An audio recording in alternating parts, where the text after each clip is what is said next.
ನಾವು ದೇವರ ಚಿತ್ತ ಮಾಡಬೇಕಾದ್ರೆ ಏನ್ ಮಾಡಬೇಕು?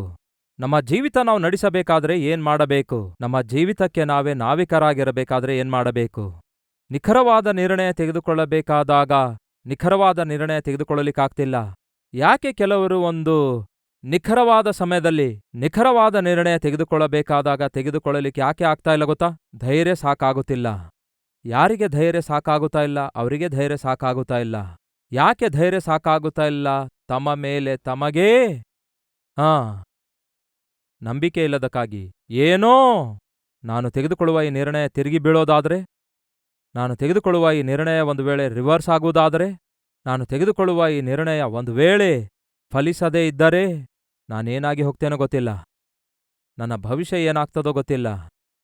ನನ್ನ ಹೆಂಡತಿ ಮಕ್ಕಳು ಅವರ ಭವಿಷ್ಯ ಏನಾಗ್ತದೋ ಎಂಬ ಎಷ್ಟೋ ಪ್ರಶ್ನೆಗಳು ಕಾಡುತ್ತಾ ಇರೋದ್ರಿಂದ ಆ ಕಡೆ ಒಂದು ನಿರ್ಣಯ ಕೂಡ ತೆಗೆದುಕೊಳ್ಳುವುದಿಲ್ಲ, ಈ ಕಡೆ ನಿರ್ಣಯ ತೆಗೆದುಕೊಳ್ಳಲಿಕ್ಕಾಗದೆ ಕೂಡ ಇರಲಿಕ್ಕಾಗಲ್ಲ.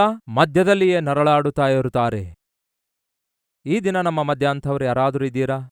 ಅದಕ್ಕೆ ಪ್ರಧಾನ ಕಾರಣ ಗೊತ್ತಾ? ಸ್ವಲ್ಪ ಮಟ್ಟಿಗೆ ನಿಮ್ಮ ಜೀವಿತದಲ್ಲಿ ಯೆಹೋವನ ಮೇಲೆ ಭಯ ಭಕ್ತಿ ಕೊರತೆಯಾಗಿದೆ. ಯೆಹೋವನು ನನ್ನ ಸಂಗಡ ಇದ್ದಾನೆ, ಆತನಿಗಿಷ್ಟವಿಲ್ಲದ ಯಾವುದೂ ನಾನು ಮಾಡುವುದಿಲ್ಲ, ನಾನು ಏನೇ ಮಾಡಿದರೂ ಆತನ ಸಂತೋಷಕ್ಕೋಸ್ಕರ ಆತನ ಮಹಿಮೆಗಾಗಿ ಮಾಡುತ್ತೇನೆ, ಆತನ ವಾಕ್ಯ ನನ್ನಲ್ಲಿದೆ, ಆತನ ವಾಕ್ಯಾನುಸಾರವಾಗಿ ನಾನು ಜೀವಿಸುವುದಕ್ಕಾಗಿ ಪ್ರಯತ್ನಿಸ್ತಿದ್ದೇನೆ ಎಂಬ ನಂಬಿಕೆ ನಿಮಗಿರುವುದಾದರೆ ಖಚಿತವಾಗಿಯೂ ನೀವು ಒಳ್ಳೆ ನಿರ್ಣಯ ತೆಗೆದುಕೊಳ್ಳುತ್ತೀರಿ. ಯೆಹೋವನಲ್ಲಿ ಯಾವನು ಭಯಭಕ್ತಿಯುಳ್ಳವನಾಗಿದ್ದಾನೋ ಅವನು ಕೋರಿಕೊಳ್ಳಬೇಕಾದ ಮಾರ್ಗವನ್ನು ಆತನು, ಅಂದರೆ ಯೆಹೋವನೇ ಬೋಧಿಸುತ್ತಾನೆ. ಮಗನೇ, ಇದು ಒಳ್ಳೆ ನಿರ್ಣಯ ಆಗಿದೆ ಎಂದು ಆತನು ಹೇಳ್ತಾನೆ. ಇದು ಒಳ್ಳೆ ಆಲೋಚನೆ ಎಂದು ಆತನು ನಿಮಗೆ ತಿಳಿಸುತ್ತಾನೆ. ದೇವರು ತಿಳಿಯಪಡಿಸುತ್ತಾರೆ. ನಮ್ಮ ಜೀವಿತದಲ್ಲಿ ಅನೇಕ ಜನರು ನಮ್ಮನ್ನು ಆದರ್ಶವಾಗಿ ತೆಗೆದುಕೊಳ್ಳಬೇಕಾದರೆ ನಾವು ಖಚಿತವಾಗಿಯೂ ದೇವರ ಚಿತ್ತಾನುಸಾರವಾದ ನಿರ್ಣಯಗಳನ್ನು ತೆಗೆದುಕೊಳ್ಳಬೇಕು. ದೇವರ ಚಿತ್ತ ಏನೆಂದು ತಿಳಿದುಕೊಂಡರೂ ಸಹ ನೀವು ಧೈರ್ಯದಿಂದ ನಿರ್ಣಯ ತೆಗೆದುಕೊಳ್ಳಬೇಕು. ಧೈರ್ಯದಿಂದ ನೀವು ನಿರ್ಣಯ ತೆಗೆದುಕೊಳ್ಳಬೇಕಾದರೆ ದೇವರ ಮೇಲೆ ನಿಮಗೆ ನಂಬಿಕೆ ಇರಬೇಕು. ದೇವರ ಮೇಲೆ ನಿಮಗೆ ನಂಬಿಕೆ ಇರಬೇಕಾದರೆ ದೇವರು ನಿಮ್ಮ ಸಂಗಡ ಇರಬೇಕು.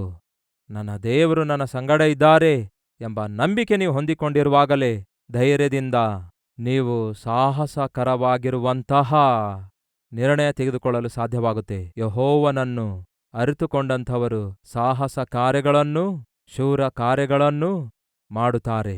ಸಹೋದರರೇ, ಸಹೋದರಿಯರೇ, ಯೆಹೋವನು ಶೂರ ಕಾರ್ಯಗಳನ್ನು ಮಾಡಬೇಕು ಎಂದು ಆಶಿಸುತ್ತಿದ್ದಾರೆ.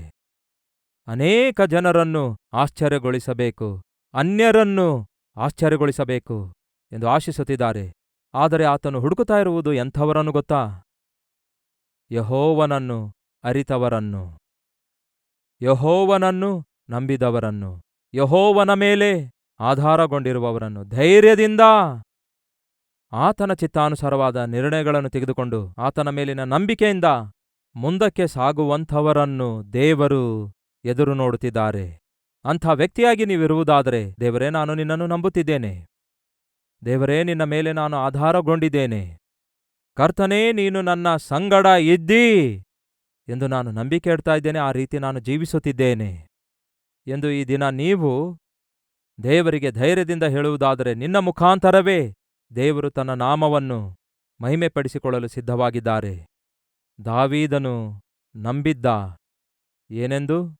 ಗೊಲಿಯಾತನನ್ನು ಕೊಲ್ಲುವುದಕ್ಕಾಗಿ ಬೇಕಾದಂತಹ ಶಕ್ತಿ ದೇವರು ನನಗೆ ಕೊಟ್ಟೇ ಕೊಡ್ತಾರೆ ಎಂಬ ನಂಬಿಕೆ ಏನನ್ನು ಹುಟ್ಟಿಸಿತು? ಧೈರ್ಯವನ್ನು ಹುಟ್ಟಿಸಿತು. ಆ ಧೈರ್ಯ ಏನ್ಮಾಡಿತು? ದಾವೀದನನ್ನು ಮುಂದಕ್ಕೆ ನಡೆಸಿತು.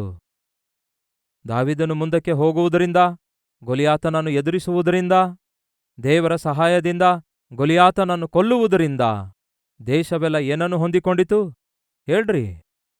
ಜಯ ಹೊಂದಿಕೊಂಡಿತು. ಒಬ್ಬ ದಾವೀದನ ವಿಶ್ವಾಸದಿಂದ, ನಂಬಿಕೆಯಿಂದ, ಧೈರ್ಯದಿಂದ, ದೇವರ ಮೇಲೆ ಇರುವಂತಹ ಭರವಸೆಯಿಂದ ದೇಶವನ್ನೇ ರಕ್ಷಿಸಿಕೊಂಡ, ದೇಶವನ್ನೇ ಕಾಪಾಡಿಕೊಂಡ. ನಿಮ್ಮ ಕುಟುಂಬ ನೀವು ಕಾಪಾಡಿಕೊಳ್ಳಬೇಕಾದರೆ, ನಿಮಗಿರುವ ಉದ್ಯೋಗ ಕಾಪಾಡಿಕೊಳ್ಳಬೇಕಾದರೆ, ನಿಮಗಿರುವ ವ್ಯಾಪಾರ ಕಾಪಾಡಿಕೊಳ್ಳಬೇಕಾದರೆ, ನಿಮ್ಮ ಮಕ್ಕಳನ್ನು ಕಾಪಾಡಿಕೊಳ್ಳಬೇಕಾದರೆ, ನಿಮ್ಮನ್ನು ನೀವೇ ಕಾಪಾಡಿಕೊಳ್ಳಬೇಕಾದರೆ ಕೆಲವೊಂದು ಸಂದರ್ಭಗಳಲ್ಲಿ ಸಾಹಸದಿಂದ ಕೂಡಿರುವ ನಿರ್ಣಯಗಳನ್ನು ತೆಗೆದುಕೊಳ್ಳಬೇಕು. ಸಾಹಸದಿಂದ ಕೂಡಿದ ನಿರ್ಣಯಗಳನ್ನು ತೆಗೆದುಕೊಳ್ಳಬೇಕು. ಹಾಗೆ ತೆಗೆದುಕೊಳ್ಳಬೇಕಾದಾಗ ನಿಮಗೆ ಧೈರ್ಯ ಬೇಕಾಗ್ತದೆ. ಆ ಧೈರ್ಯ ಕೇವಲ ದೇವರ ಮೇಲೆ ನಿಮಗಿರುವಂತಹ ನಂಬಿಕೆಯ ಮೇಲೆ ಆಧಾರಗೊಂಡಿರುತ್ತದೆ. ಆ ನಂಬಿಕೆ ನಿಮಗಿರಬೇಕಾದರೆ ದೇವರು ನಿಮ್ಮ ಸಂಗಡ ಇರಬೇಕು. ಬನ್ನಿರಿ, ಸಮಯದಲ್ಲಿ ಪ್ರಾರ್ಥಿಸೋಣ.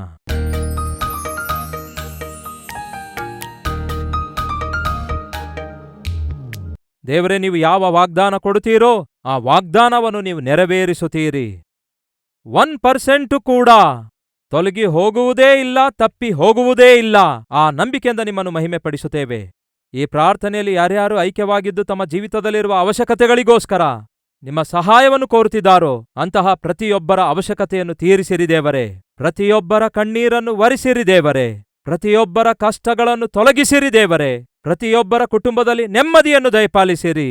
ನಮ್ಮ ದೇಶವನ್ನು, ನಮ್ಮ ರಾಜ್ಯವನ್ನು ಪರಿಪಾಲಿಸುವ ವ್ಯಕ್ತಿಗಳನ್ನು ದೇವರೇ ಸಂಪೂರ್ಣವಾಗಿ ನಿಮ್ಮ ಚಿತ್ತದೊಳಗೆ ನೀವು ತೆಗೆದುಕೊಂಡು ಅವರ ಅದ್ಭುತವಾದ ಪರಿಪಾಲನೆಯನ್ನು, ಪ್ರಜೆಗಳಿಗೆಲ್ಲ ಆಶೀರ್ವಾದಕರವಾದ ಪರಿಪಾಲನೆ ಒದಗಿಸುವ ಹಾಗೆ ಅವರನ್ನು ದೇವರೇ ಆಶೀರ್ವದಿಸಿ, ಅವರ ಮುಖಾಂತರ ಆಶೀರ್ವಾದಕರವಾದ ಪರಿಪಾಲನೆ ಒದಗಿಸಿ ನಿಮ್ಮ ನಾಮ ಮಹಿಮೆ ಪಡಿಸಿಕೊಳ್ಳಿರೆಂದು ನಿಮಗೆ ಮಹಿಮೆ, ಘನತೆ, ಪ್ರಭಾವಗಳನ್ನು ಸಮರ್ಪಿಸುತ್ತಾ ಯೇಸುವಿನ ನಾಮದಲ್ಲಿ ಬೇಡಿ ಹೊಂದಿದ್ದೇವೆ ತಂದೆಯೇ, ಆಮೇನ್.